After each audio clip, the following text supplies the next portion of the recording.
host of The Real Season 2. We're going to be on episode 4 this evening, and I have with me in my cast, Kleiko, Candace, Maja, and Ao, and we're going to jump into our questions right away. First question I have for you guys tonight, is there a difference between a woman who is a gold digger and wanting to be financially stable? They both the same. There's a difference. There's definitely a difference. There's a difference because if you want to be financially stable, then you get your butt up and you work for yourself. A gold digger is someone who's like, okay, I'm going to search and find someone with the money. But if you're doing all that searching and finding somebody with the money, you ain't going to get your butt to the job and put all that ambition into a job. A woman who wants to be financially stable, like the way I received the question is like she's looking for a man to make sure that she has that financial stability. So if she's looking for a man to make sure that she has that financial stability, then I feel like it's one and the same. I don't agree with that. I don't agree. I don't agree because I feel like I have a full-time job, a career. Mm-hmm. I'm in school to get my master's. I don't want no man that's broke. I'm sorry. Like I feel like whatever you bring into the table, you gotta at least have one. I agree with that part.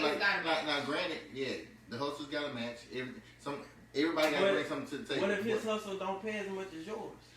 Okay, if his hustle doesn't pay as much as mine, he better make sure all his other shit mine. Yeah, right. I'm just saying. I feel like if I'm the breadwinner, you gotta pick up. You gotta put a little bit more, 60-40. Right. I don't think that's a deal breaker in a relationship. And don't comment about the child support because you laid up there with that bad chick and made that child support. Well, I mean, you chose it. You complained about it, but you chose it. I just couldn't pull out fast enough, man. Child support don't come like that sometimes. But I definitely think too, as far as the gold digger situation, that has to be established initially when you're meeting somebody. Not because you do have your gold diggers. I'm not even gonna lie. You have women that's not bringing nothing to the table. If I'm a trick, like most chicks they put out there, look, man. Anything can be masked. You know what I'm saying? Like anything can be hidden. Like you know what I'm saying? So it don't take me long to realize. That's what I'm saying. Like it don't take me long. I ain't spending no money, so I ain't spending nothing out the gate. I ain't cheap, but I ain't spending nothing out the gate. Well, how do you determine whether or not a chick is a gold digger or? Man, because if the way she gonna at some point, if that's what she's used to doing, her habits gonna show. The questions, the things that she hints at, you know, I want this, you know, some can girls you put on that way? Some girls will send you a picture of something. Buy me this. Oh yeah. No, I'm not buying. Girls do that. Yes. Do it look like? I've been sitting there like, do it look like income tax season? No, but you said it right. You said it right. Girls do that. Women don't. And men can be so jaded sometimes that they don't realize. They see that woman, and if she gets in there and she starts stroking that ego, then y'all are shot. Then y'all are stuck with that gold digger because y'all can't fight off those home forays of gold digger life or whatever freak you call it. Because alright, look, I'm not spending. I ain't spending nothing out the gate. Me in the store, I'm not spending no money. If we going to McDonald's, you buying it. Oh, shame. It's not that bad, but. Okay. I was about to say. I'm gonna be honest with you. Like, we live in a day and time where, like, supposing these women want to be so independent and stuff like that, which is cool. Yeah. But it's amazing to me how many women, like, they can't even. They'll ask you to go out, right? They'll ask you to go out, and like me personally, I just want to see how it's gonna work. Now I got my only money, but you asked me to go out. Hey, let's go catch a movie. So you feel like the women should treat? Not all the time, but I feel like if you offer to go somewhere, you need to pay. How do you know that person got money to go where? Right, like don't, and like especially if you bring it up. Like, no lie, I had a chick tell me she was just like, hey, let's go grab a bite to eat.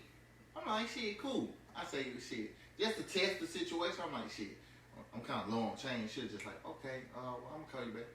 Never call back. I say, see, like you have to be able to test situations because you got to know. Like, granted, she probably wanted the free meal. Like, let me know. Like, hey, look, can you swap me a little change? I don't mind helping. Yeah, I don't mind helping, but don't, nah. Yeah. And I feel like too, a lot of women. I know in my situation, I don't mind treating. Like, we'll go out to a restaurant together, and you know, we both pull in our wallets. Like, it's not a big deal. You know, I mean, he pays for a lot of stuff, but I feel like as your woman, you shouldn't have to pay for everything. You know. Right. And me personally, like, as a man, right, I feel like especially if I invite you out to eat, whatever the case may be, hey, look, it's gonna be on me. Yeah. But at some point, like I was shocked when when a female actually paid for my dinner, Really? I felt kind of some kind like I felt some kind of way. I'm like, wait. She's like, no, I got it. I'm like, wait. Hold on a minute. Don't Like, make I feel like, am I a bitch for letting her? But that's the way we raised though. Like, yeah. My daddy raised me as a man. Like, my daddy took care of everything. Everything. You know what I'm saying? My mama had her half, and my daddy had the majority. You know what I'm saying? Right. And if my mama couldn't, Yeah. then my daddy was there. Right. But when we went on family dates, my daddy paid for everything. When we went to the movies, did anything, vacation, my daddy took care of it. You know what I'm saying? I got you. And I think too, a lot of guys will portray this, I'm quote unquote started from the bottom, now we're here on social media, and they like to flash all these $100 bills, and then they get upset when these quote unquote gold diggers come after you for the money and not for what you have to offer. Right. You're showing that you have the money. That ain't number bait. That ain't number bait for. Don't set me up for failure. Boom.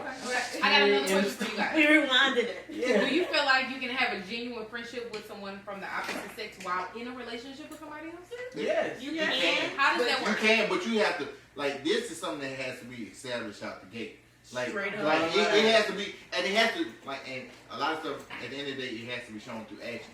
That, hey, look, like, if I say this girl is, like my best friend, and it's a history of her being my best friend, what it's, now, granted, you have your limitations, or whatever, the things for the sake of your relationship, you can't do. Just because you got to know who you're in a relationship with, too. Because jealousy sets in and stuff like that, and that person may not fully understand the extent of your of relationship. Basically, boundaries need to be set. Boom. Yeah.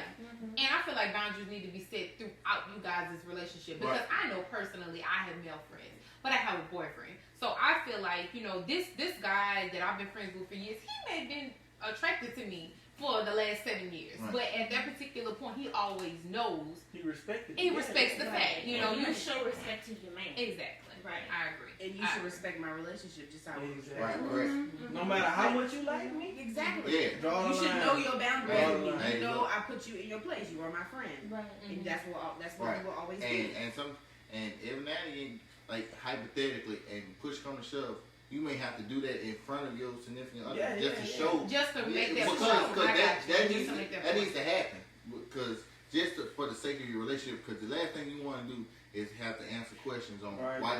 Like, there should be no reason why this supposed friend know you're in a relationship and they texting and calling at a certain time. Well, not only that, but if you guys are genuinely friends, you've been in a relationship with this person for a number of years. Why have I would feel some type of way had I not met this person? This is supposed to be your best friend. Why do I not know her? Why do you know? Why It shouldn't be nothing sheltered.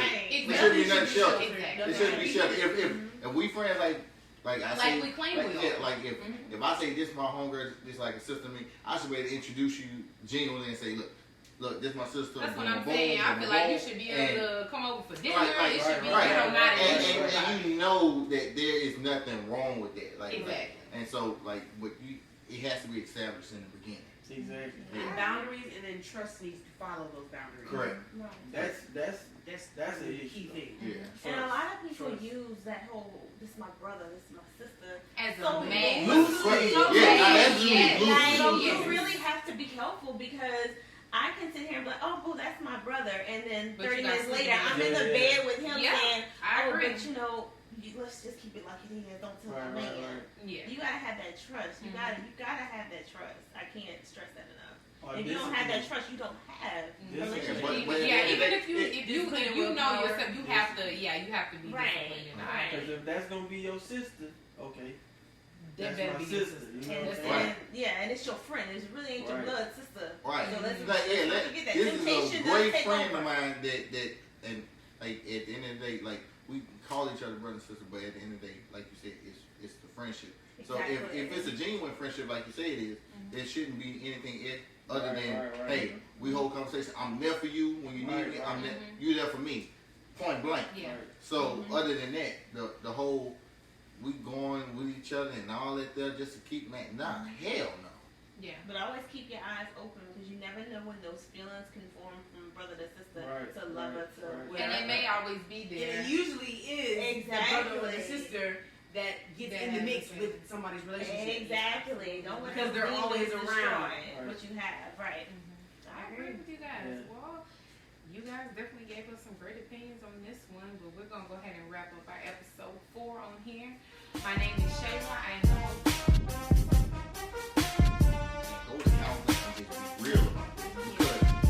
These quote unquote tip drills and these big booties, and really look into her mind and just talk to her for a few minutes. Yeah.